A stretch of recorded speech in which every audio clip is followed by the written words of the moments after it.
I was naming right now.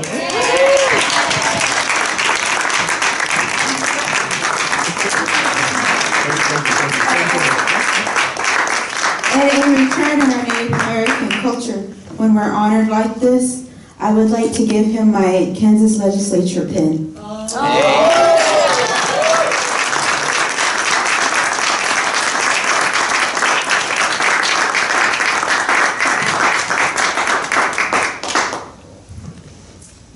Thank you so much.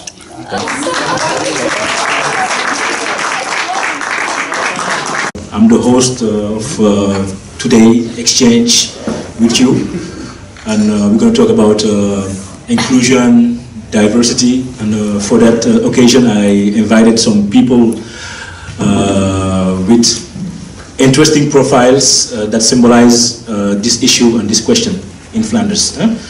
Not only Flanders, but Belgium as an essence. Last year, it was a different setting where we directly started with an exchange where I was explaining more about activism and civil society, the project I was working on, and how did I see those questions.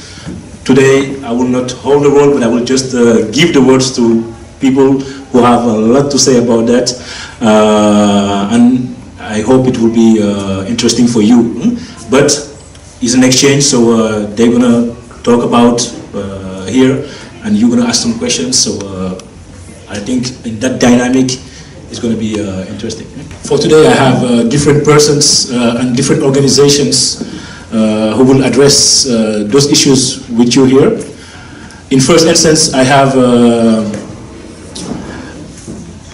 the superintendent from the diversity service from the police of Antwerp, who's going to talk about the diversity service on office and why it existed, what they are doing, and how it operates in Antwerp, and how is it into the police, those questions about diversity, inclusion, and so on. And after that, I would like to give the word to a small panel constituted by Tracy Bilbo Tansia? Okay, Tansia, right?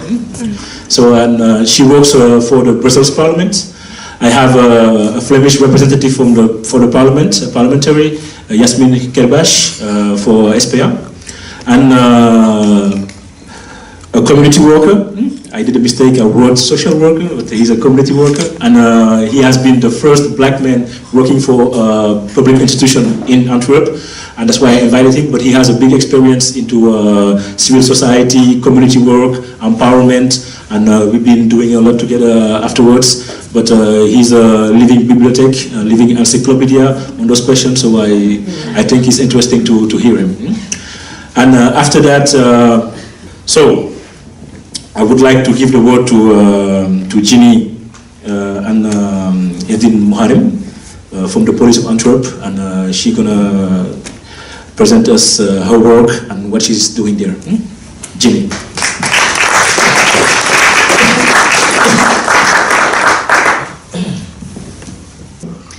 Omar Ba invited us today because he understands very well how important it is for communities and police forces these days to stand side by side in the battle against intolerance and radicalization. We need each other to create a policy based on understanding and respect for diversity, because you know, police work and diversity is not an easy match, I can assure you that. Our unit tries to build bridges between different foreign communities and our local police force. I realize that Antwerp is a little town in comparison to Ferguson, and that Belgium is a small country in comparison to the USA. I know that. But as we say, size doesn't really matter. The way we act on the streets makes the difference. And we really believe in that. Let me tell you something about the diversity in our city of Antwerp. There are about 500,000 inhabitants in our city. We have more than 170 different nationalities.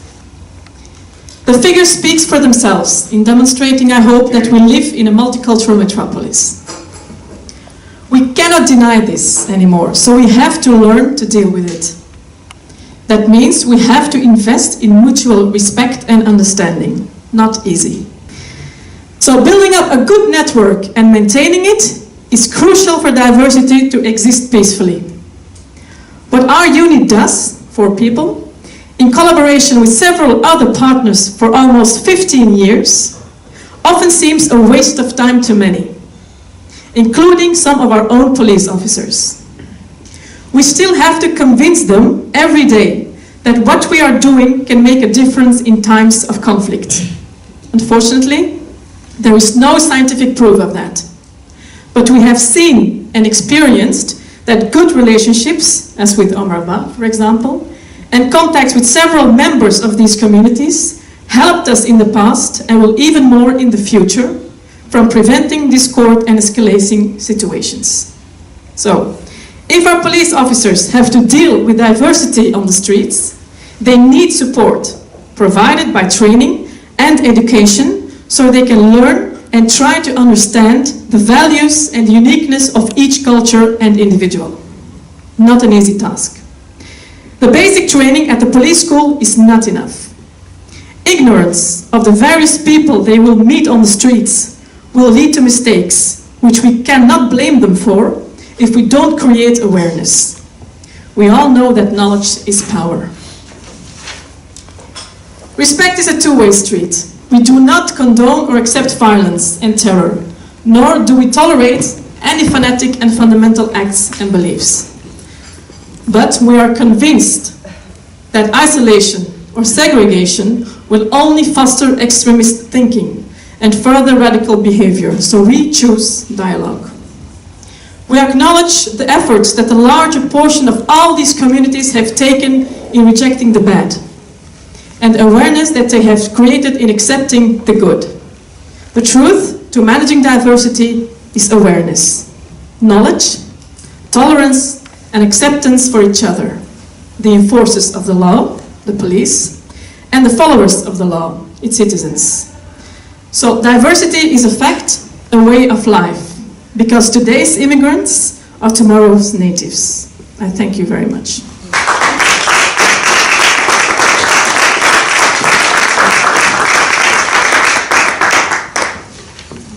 You have questions? Locally, are there things that you do? Is it the ongoing contact? Are there... A police organization is an organization for everybody in the community. That's not easy because those civilians, at first, they don't know us. But if you invest in that, after a while, they will know you. And if something happens in the street, something bad, problems with youth, I don't know, anything, we can rely on them. I think Omar Ba can investigate. Witness can Yes. confirm? Can confirm that also. We had riots in the past with 500, 600, 700 youth on the streets. And the only thing that worked is the fact that the youth knew we would listen to them. Because they think police is just for white people, you know. And every day that belief is getting worse, also in Antwerp and in Belgium. So we have to invest in that. So just talking, it seems like nothing, but it's harder to talk and to solve problems by communication than to be a policeman with a gun and to try to solve it that way. So I hope it's an answer to your question. Thank you to that person. Yeah.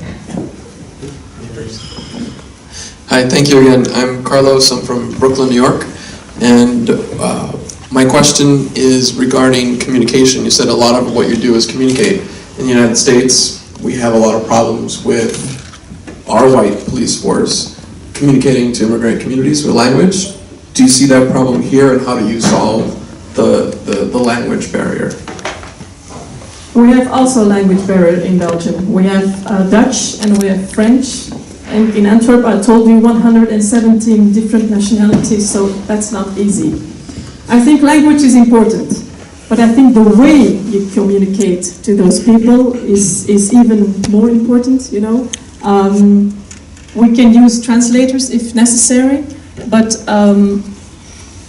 you know, the youth now in Belgium and Antwerp these days, they speak very well Dutch. So they speak very well Dutch, but the relationship with police is really poor. So you see, it's not because we speak the same language that there is no problem. We still have a problem. But I can understand you. We try to use translators if the people on the street don't speak Dutch or French or English or Dutch. So. The important thing is that we... Ajane Clements from Denver, Colorado, and live in Washington, D.C. now, USA. And so anyway, I really appreciate your presentation. I used to be a liaison between the community and the police force for the city and county of Denver, which is a similar size to Antwerp. And so it's like you're speaking directly to my heart and to my memory and to my experience. I have a couple of questions. One, you started talking about how, particularly with the Muslim community, but with the various immigrant communities, how they do, of course, all these positive things, but doesn't necessarily get covered in the media. Media is very selective and pretty much only covers the negative stuff, which is then reinforced and leads to these attitudes. And when you went to talk about the solutions, I thought you were going to say something about talking to the media and getting them to cover more positive stories, but you said that you basically got the community to just do more positive things. And so I wanted to know maybe if I misunderstood or misinterpreted your solution, and if you could comment on that. And then the second question was for the trainings that you have for the police officers on these communities, could you give some examples of the kinds of trainings that you provide to sensitize them to the communities? Yes, I will try to answer the first question. The next one is from my colleague. So police officers in Belgium cannot talk to the press. So we cannot talk to the media and tell them, please, just don't put bad things about the communities in the papers. That's not done. So that's why we go to the communities and we try to make them understand that they do lots of good things and they have to go to the media and tell them about it, because we cannot. And police officers in Antwerp must follow several trainings for diversity. One of them, for example, we take them to a mosque, because lots of our police officers never entered a mosque or a synagogue, So we take them, we show them, we make them speak to Muslims, we make them understand that they are the same people with the same values, That's very important. Underestimated and very important.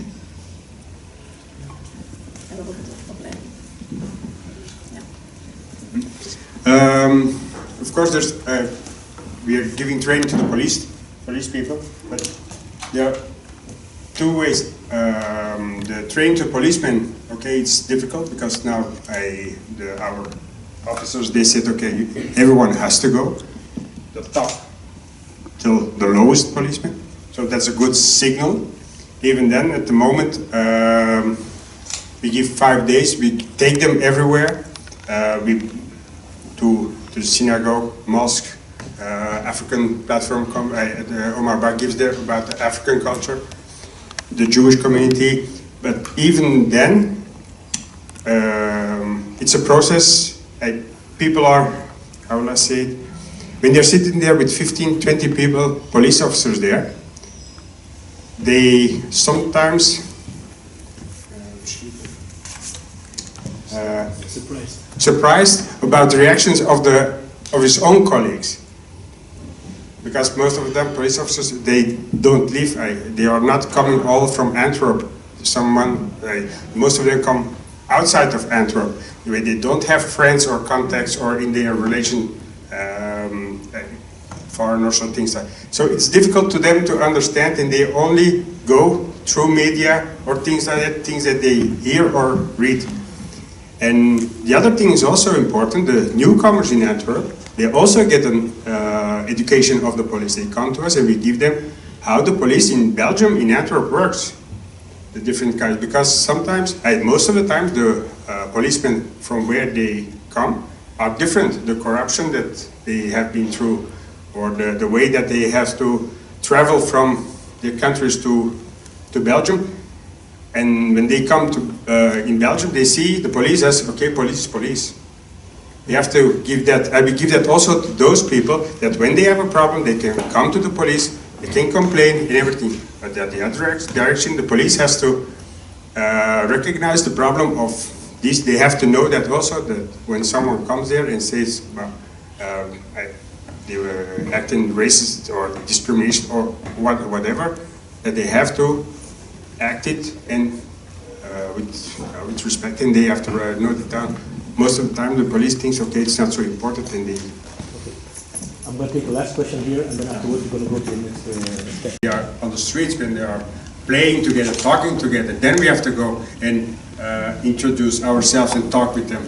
Because when you come only when there are problems, yeah, you can't build a good relationship only when there are problems.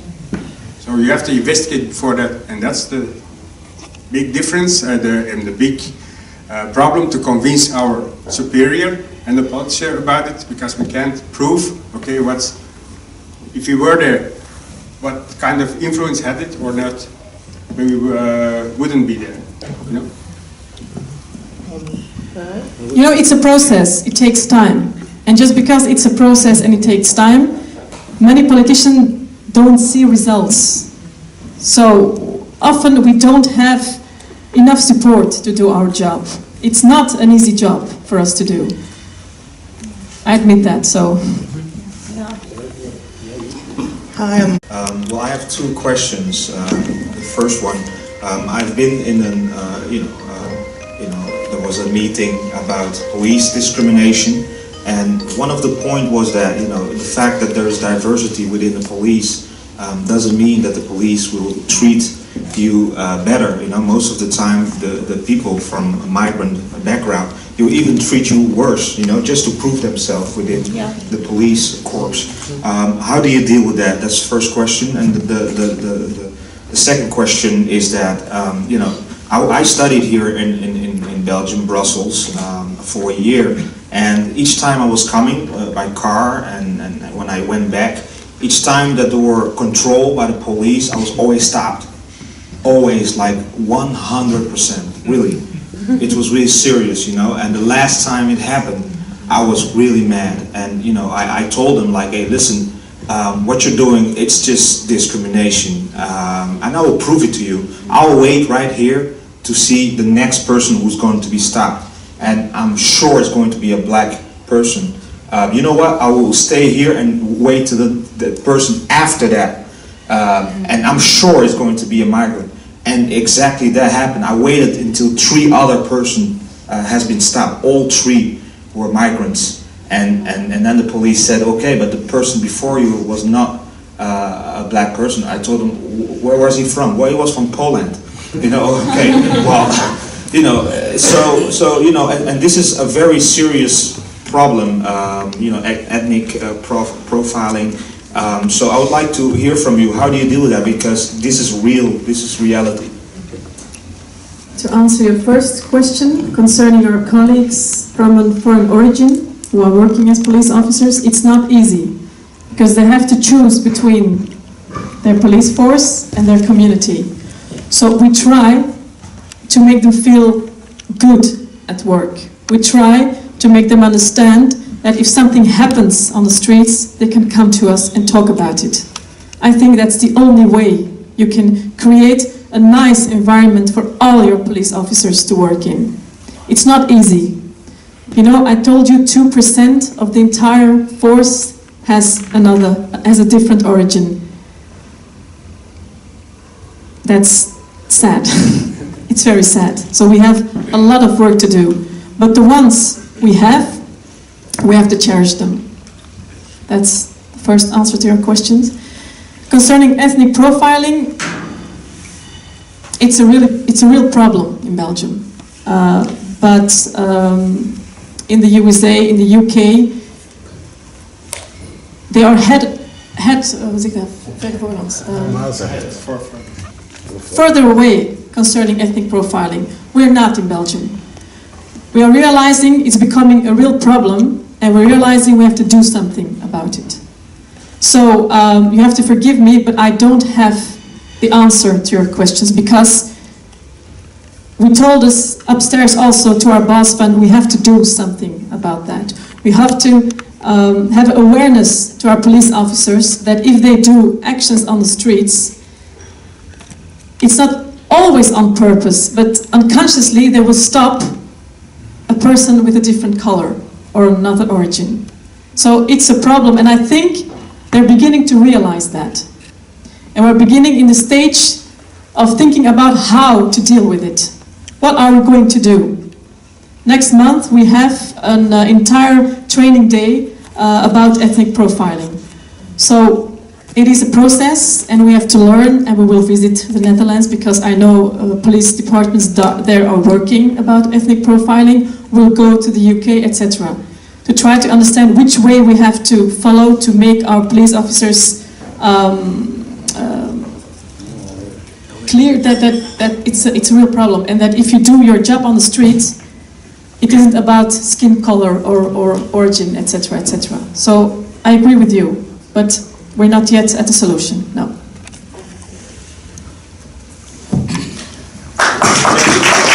Thank you, Ginny. A big applause for Ginny and Warren.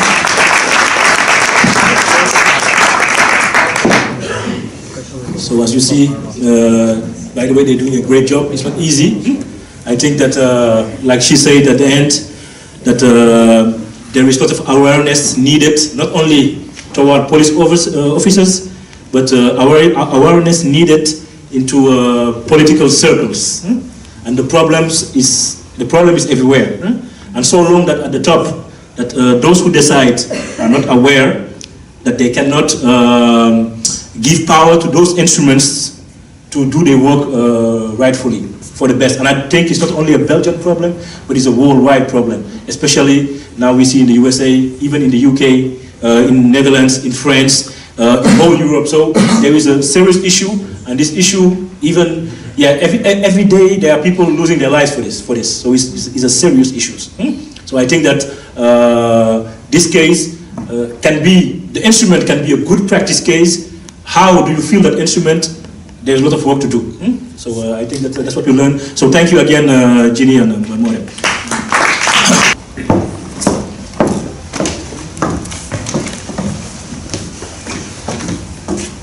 I will maybe because we're talking about inclusion and diversity at different levels in different ways, I think that all of them have a different interpretation depending from the field they are active in. And as individuals too, they've been confronted all their life with these questions.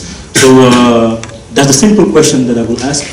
And I think I will give the word person by person, and afterwards have some exchange with the room. So that we go. So Tracy, you have the honor to start. My parents are born in Congo. I'm born in Belgium. I've been raised here. And during all my youth, I've been a victim of racism and discrimination, especially at education. When I was in my kindergarten, the children, they beated me up to see if black people could have bruises, and they could see it. So it was really hard.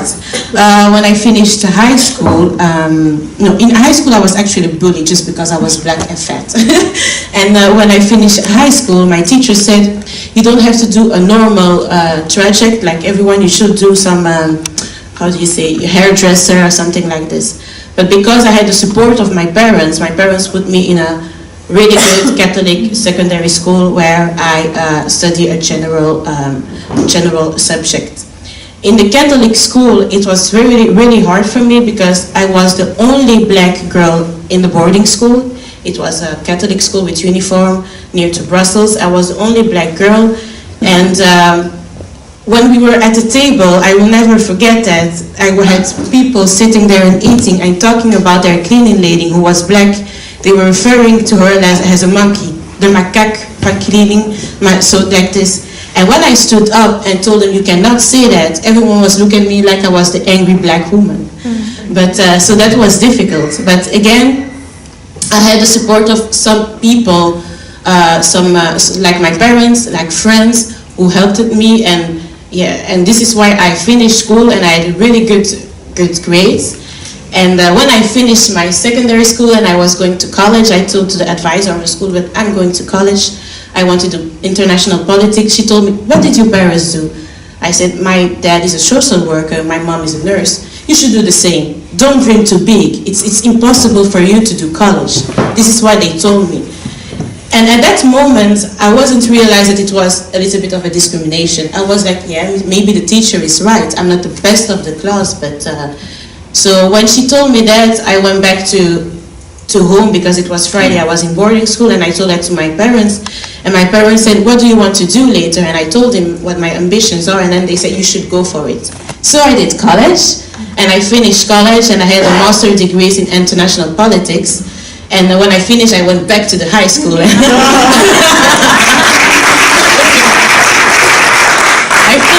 went back to the high school and the secondary school, and they asked, what are you doing now? Oh, wow, they were surprised. And one said, oh, I didn't know that you were able to do that. So that was hard. And today I work as the associate of senator and former minister in Brussels Parliament. So for me it's a really good blessing, and I'm really happy that I always had the support of my parents and some of my friends to finish my school, to finish the education, because I think at this moment in Flanders, in the education, you have a lot of problems when you're a black woman or a Moroccan, so it's really hard.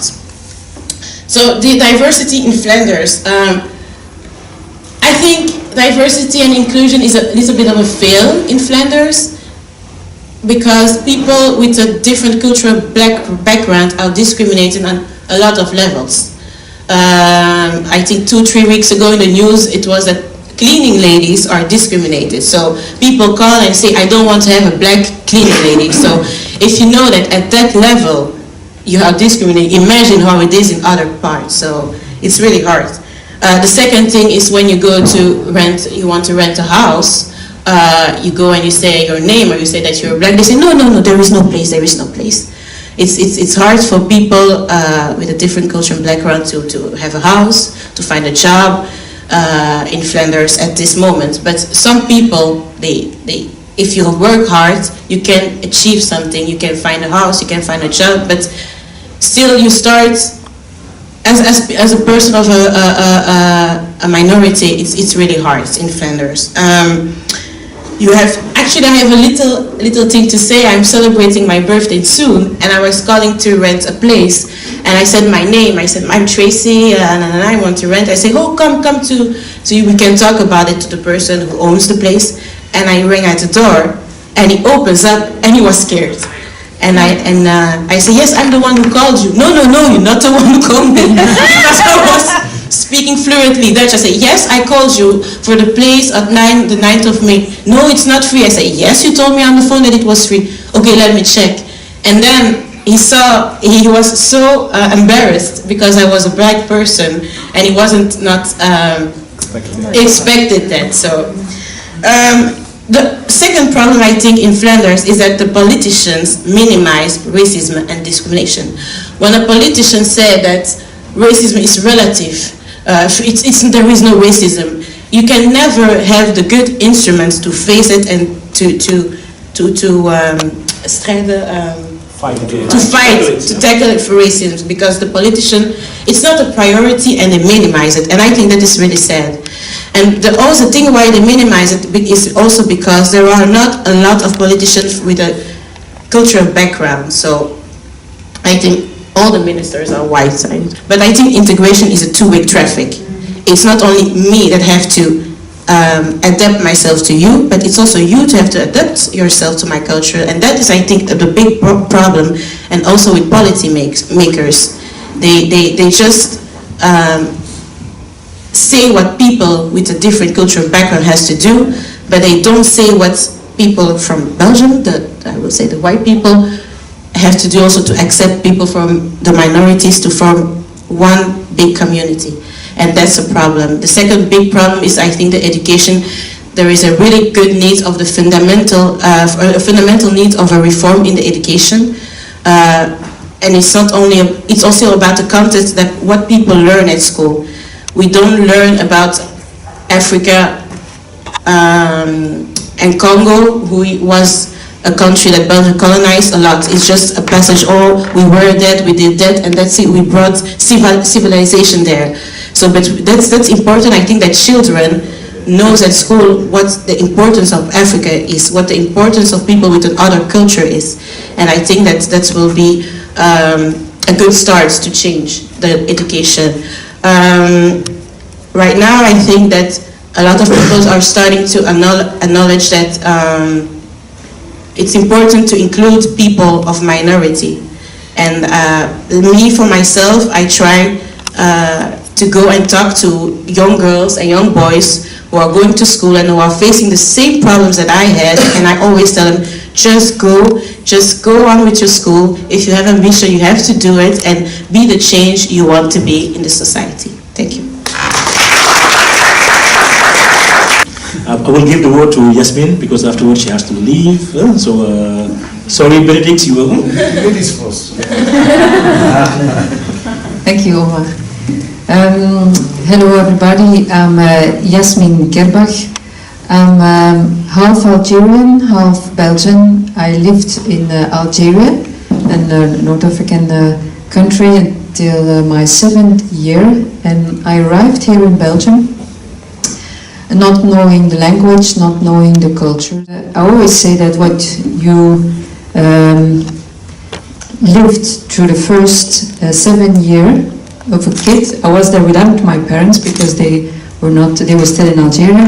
What you live at that moment, it stays in your heart and in your head all your life, because then you realize that 90%. I was there in the countryside. I was the only foreigner in that little town, and I realized that what for almost 100% of the people in that little town was normal was for me abnormal. But for me, diversity is 100% normal. I'm 42 now. Diversity will be an evidence. Everybody would consider it as 100% normal, no problem at all. Mixed marriages, diversity considered as an advantage, multilingualism, all this stuff. I know in 2015, diversity in this town, in this country, and globally is still considered as a problem. And before I was in politics, I was a lawyer, and I was an activist lawyer. And that's maybe the reason why I ended in politics. And I'm a member of the SPR, the Socialist Party, and before I was in Parliament, I was the Chief of Staff of the Prime Minister. And that's a powerful function. And at that moment, that was for me the moment where I could take decisions, where I really gave a push to legislation and give a push also internally into my own party to consider diversity in another way. To give you an example, in my party, and also now still in this town, there is diversity is considered as something that you, if you are in public function, you have to, in a way, hide your diversity. You must act neutral, that's normal, you must consider everybody equal. But in a way, the fact that you look differently, that you wear a kippah or you wear a headscarf, that's a problem. And I always considered that as a dead-end opinion, because I always said, yeah, you can't neutralize yourself. Your looks, you can't neutralize the fact where you come from, that you're a man or a woman, and it's an opinion that dates from the other century. But it was very difficult in my own party, and very difficult also here in this town to make that shift. And it was possible because at that moment I was Chief of Staff of the Prime Minister, and then you have the power to make that change. So therefore, it is important to have diversity in different positions, in companies, in politics, everywhere where decisions are made. That's one element which is crucial. And after my period as a chief of staff, I'm now in Parliament, and I'm doing now most of my work deals with social policy, but all the difficult, between brackets, all the difficult themes which are the position of the Muslim women, radicalization, discrimination. It always like, oh Yasmin, could you please deal this case, because it's really difficult and it's really polarizing, and in fact it's not really politically rewarding, and it's true.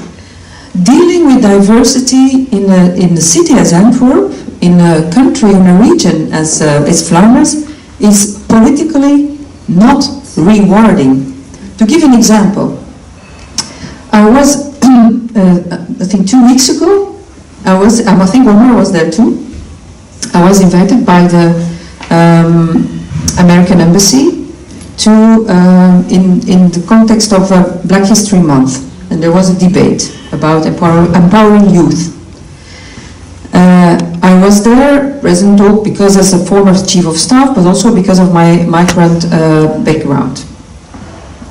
A week later, an article in the Lviv Express explaining that Yasmin Kerbach, the former chief of staff of Prime Minister Elio Di Rupo, was in the embassy of the US to an activity to honor Malcolm X. I was reading that. Whoa, that's hardcore. But in a way, it goes then through social media. It goes to and I didn't read the article, but then the American Embassy is calling. It's like, oh, excuse me, because you are now. In a way, it's always. They make it in a way a caricature. But it's always used also to tackle politically. So in a way, it's politically not rewarding, but it's very, very important. So therefore, I'm here. And therefore I'm trying also to motivate youngsters to go in politics, and also to keep going on, because even if it's considered as difficult, if you get a lot of critics because of your the position that you are defending on diversity, it's very important. And I just want to finish with 3 points that I think they are crucial to make a step forward, because we're all in Belgium. I hear this now for 20 years that dealing with diversity is really a problem. And I'm really trying to find a way to get a step forward. And first one is Belgium is globally champion in legislation to tackle discrimination. We have the best legislation in the world, really the best. But we are worldwide one of the countries which has in practice the worst respect of that legislation. It's really pure theory. Which is the step you gave the example of the discrimination of the women, the cleaning women. The big problem is that women and also the persons who want to hire a house, they cannot prove discrimination, and the only way you can prove that is with testing. So therefore, the next step that we have to do, and it's very difficult to get there a sort of majority in Parliament, is to take a law, and we're going to write that, and I'm going to deposit it in the Flemish Parliament, to really impose testing in different sectors of society. That's the first one, which is important. A big problem in Belgium is that in education and also in employment, there is a very big problem of exclusion of minorities. We'll have to take positive actions to do that. Positive actions, again, very, in politics it's considered, if you use the word, and you have, it's semantics, positive actions, quota, whatever. But you have to take a step forward. We did that for the women, we have to do it also for minorities. To have more than 2% of diversity in the police. To have more than 4%. We have 4% of persons of minorities in public service. It's dramatic. So we'll have to take positive action to at least temporarily get a step forward. And thirdly, and that's maybe the most difficult, is in Antwerp, one of the most diverse cities in Belgium, 170 nationalities, we are living apart together. And that's a problem. And the problem is getting worse. So it's we'll have to create a sort of common citizenship. And that means that at least there must be like a sort of common ground. And the common ground is our constitution. And if that is not an evidence, then every minority at least must in first time also show its identity, but also be proud of its constitution and its the rights that are put in that constitution. And that's now there is now a sort of a common distrust instead of a common ground, and we'll have to work on that, and that's a long work, but it's without that I think all the rest is also theory. Thank you.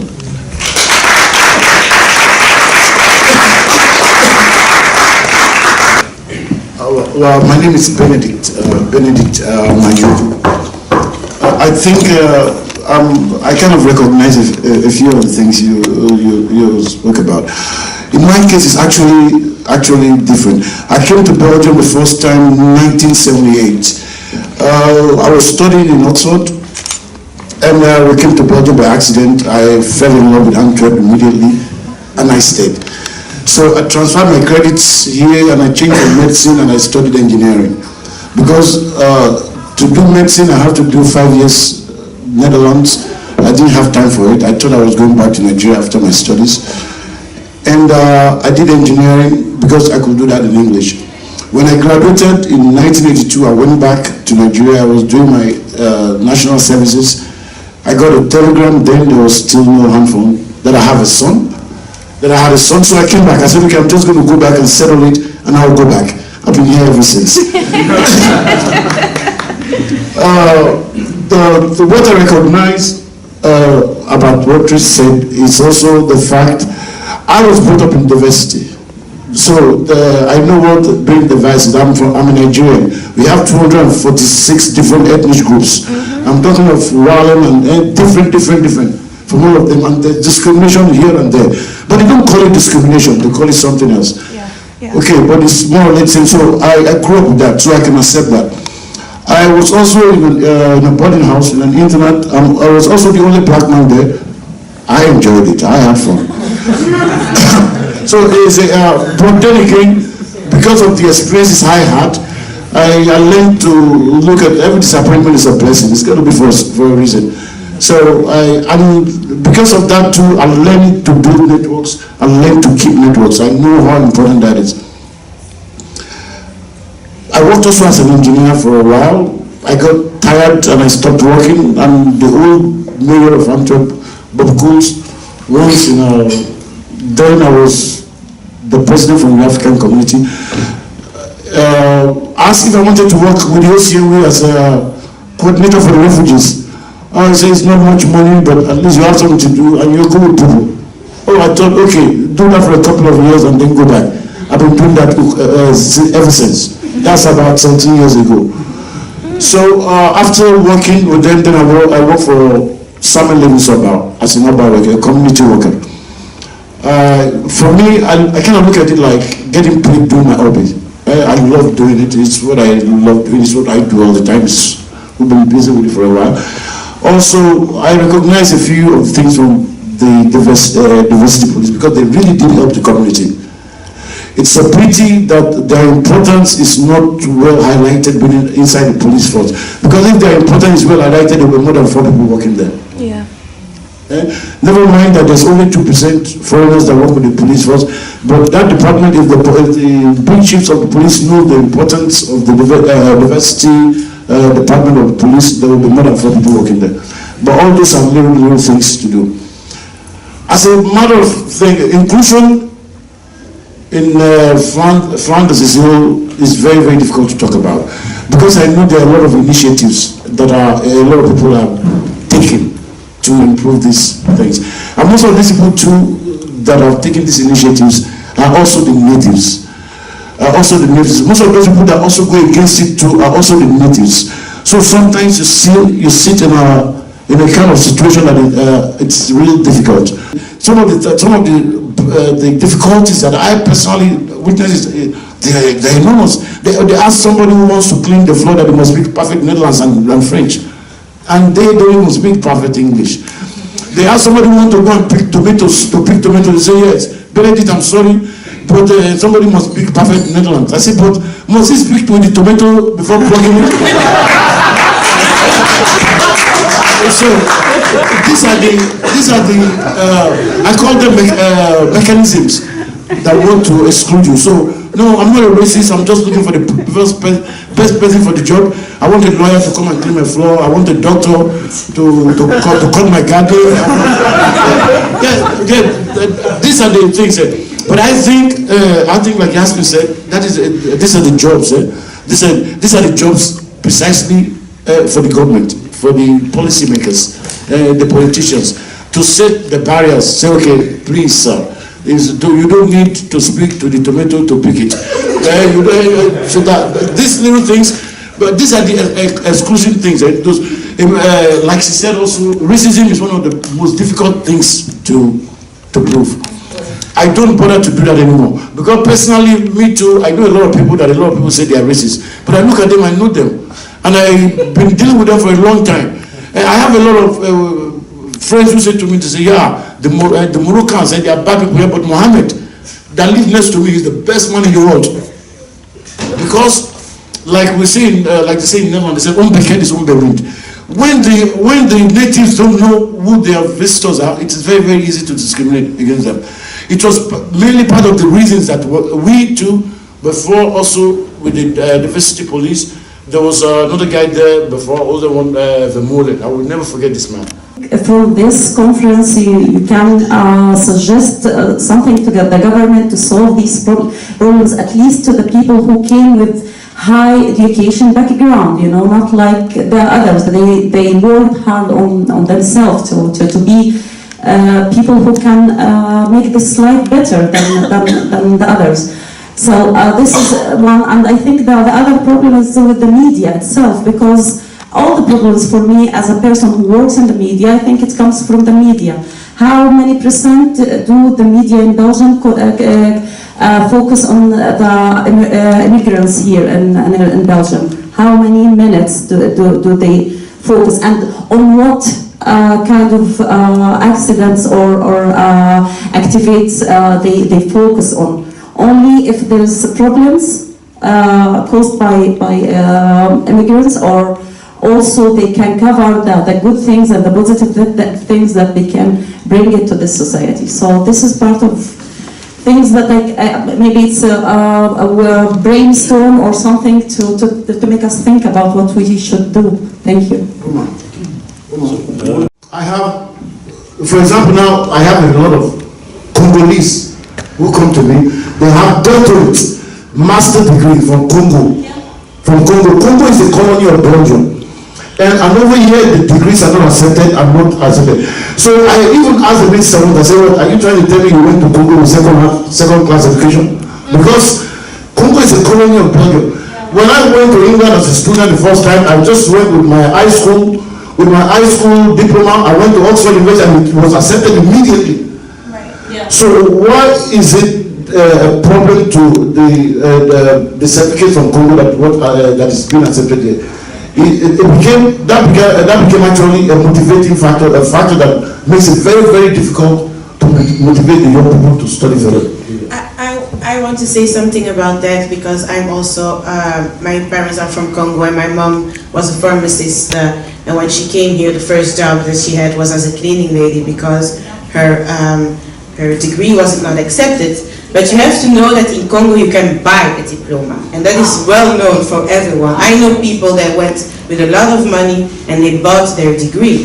So I think that I was actually talking about that last week because the report of Brussels poverty came out, and one of the things was that a lot of women come from a foreign country cannot exercise their profession because their degrees are not accepted. And how can we make that accepted? But the problem is, some countries are well known for buying diplomas. It's not possible. I think that in the 70s it was possible, but now it's just really difficult to know, is this diploma really right? Did this person study it? And I think that is the big barrier. Because European diplomas, so people from Spain, from Italy, they are accepted in Belgium. If you are a nurse from Italy, you learn your Dutch, you are going to work. But from outside of Europe, there is always the question mark, did this person really study it? And I think that is a problem. I was talking about that last week with some Flemish parliamentarians because I think we have to do something about it. But what can we do? Then it has to have big reforms in a country as Congo, actually. You know, what do you think? What do both of you think about how we should integrate history about those difficult periods of our history into curricula in European countries? How can we bring it in a way that is inclusive and helps us to understand each other better? At this moment now, you see, there's a special department for discrimination and racism. And they are supposed to, anybody who's got problems is supposed to go over to them and report the racism and supposed to handle it. But from what I understood from the present day government is that they try to, in all their notes, they try to take the word racism out of it. The experience that I had also with it, because I also had the last couple of weeks also talks with the ministers from work, the parliament, over employment for people from other regions. I notice also is a question that nobody wants to talk about. Parliament, I think in Belgium they talk about racism, but like what Ms. Kebachi said, it's not political wording. So when they talk about racism, they are again with the racism. There is no racism. I think most of people react that way. That it's so overrated. The word just racism is just, oh my God, again racism. But they don't realize that there is a lot of racism. It's important to have a Muslim teacher, black teacher from every cultural background, so they can teach about the different culture. And I think that will be a big improvement to have a Congolese teacher who talks about Congo and colonialism, because he's going to talk about it with a lot of passion and he knows what he's talking about. So I think that will be a good improvement, and when children learn about another culture, I think they will respect it. In my school, the day that the teacher talked about colonialism in Africa, in Congo, and how Leopold II was cutting the hands of the people, when it was the break, one of my friends, I was saying something to my friend, and he said, oh, shut up, otherwise I will cut your hands. Oh. Yes. Yes, this is what it said to me. So I went to the teacher, and the teacher was really mad about it, and she said to the direction, I said, oh, it was just a joke. So that's a big problem. So if you start to little children and teach them about culture, about the respect of other culture, I think someone will never have that reaction when he will hear about Congo and stuff. So what people tend to forget is history, as teaching here, is a result of the colonial propaganda. And the colonial propaganda was everything besides objective. Yeah. And it was everything to promote the colonial project. So I think that the colonial question was a real good importance, and I think when we talk about inclusion, about diversity, about all the different questions, if we don't look in the past where the first problem started first, that we cannot find solution for now. And that is not yet done by nobody. So in the USA there's a lot of work, in Europe there's a lot of work too. And by the way too, our African governments, for example, there's a lot of work too, because our leaders, they are denying too. You know? And pity enough, you know, so, and they have to do work too. So now, because we are going toward the end almost, and I want to thank my two guests, but I will let you have a conclusion about this inclusion. The perspectives, what do you think about the future? How will it be? Are you optimistic or not? And what has to be done to bring change? I'm optimistic. I think that change is actually possible, and what has to be done, like I said, is really fundamental and important that reform in education, because we are the black sheep of college school dropout from people with a cultural background. So I think that education is important, and I think that role models are important. I'm not scared to go to young girls from African ethnicity and talk to them about what I've been through and who supported me during those times and why I still ambition and why I went to politics. So I empower them and I say, don't listen to those people. If you have an ambition, if you have a vision, just go for it. And don't see your skin color as a barrier. No, see it as an opportunity to make a change. This is my conclusion. Thank you. Mr.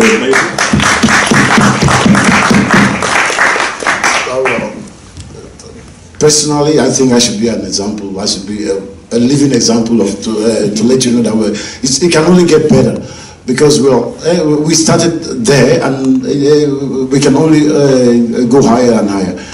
I think basically also that in Flanders right now, I'm a very, very optimistic person, and I'm very, very sure it's going to be a very, very bright future.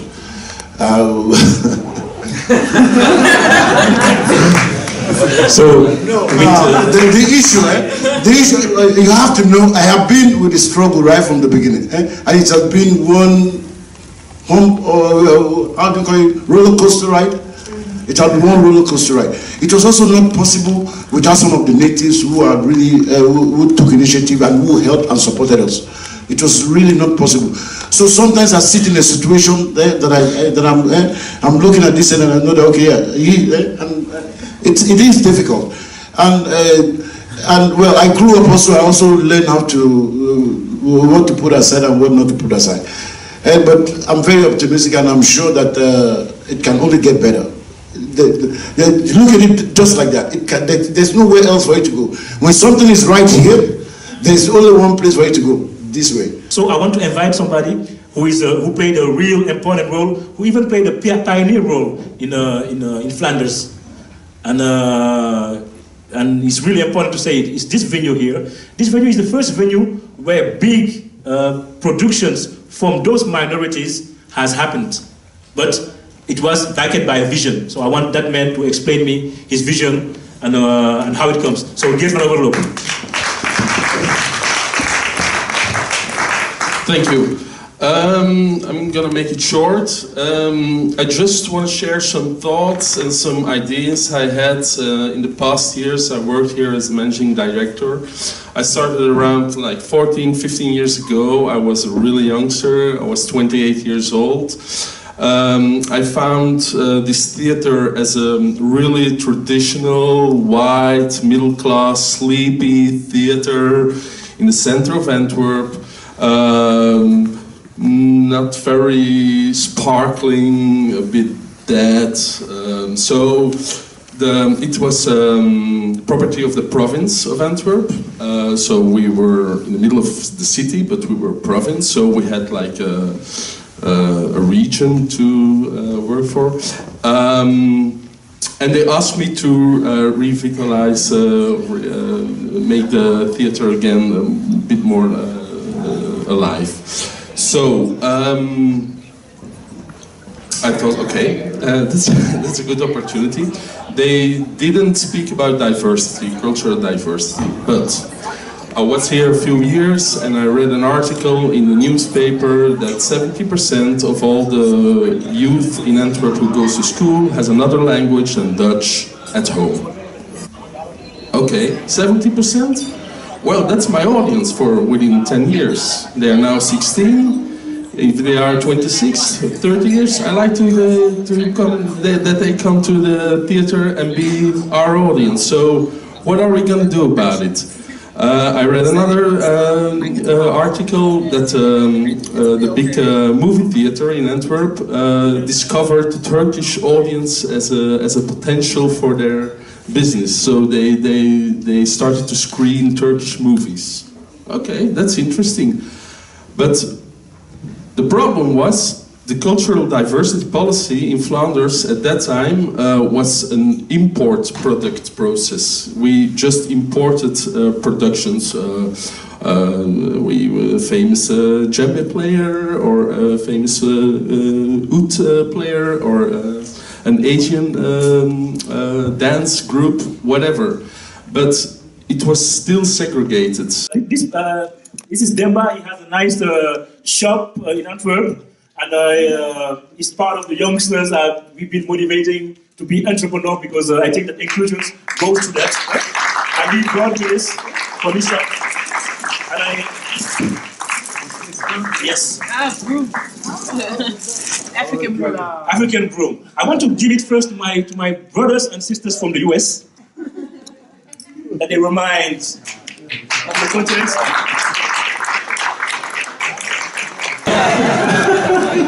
I'm touched. Huh? Thank you. So, again, so to all my other brothers and sisters, you will get one of those. So, distribute it. I want that. This normally is this is to the calabash is the place where we put anything normally. In Africa, it was our central dish, and it symbolized femininity, fertility. It symbolized the essence of our culture, calabash. And those ones is normally in different countries. Yeah? You can explain it. And what is this for? Yes. This is for transport for normally in Western Africa for milk. They put it in when you put it in the calabash to make milk to transform milk into. Yeah. Yes. So they do it like that.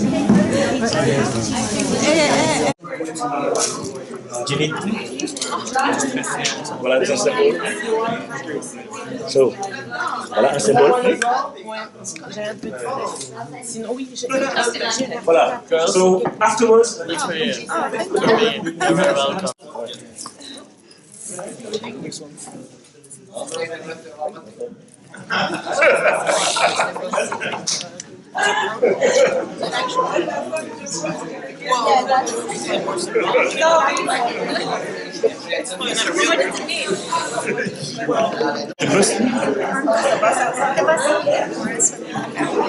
But they can't leave it now because they want to. Okay, just a hi.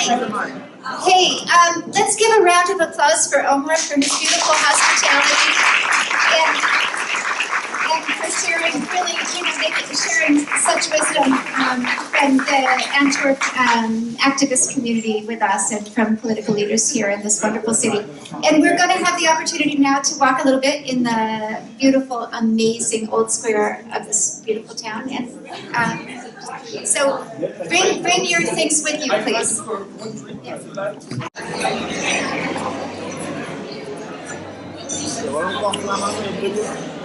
Yeah.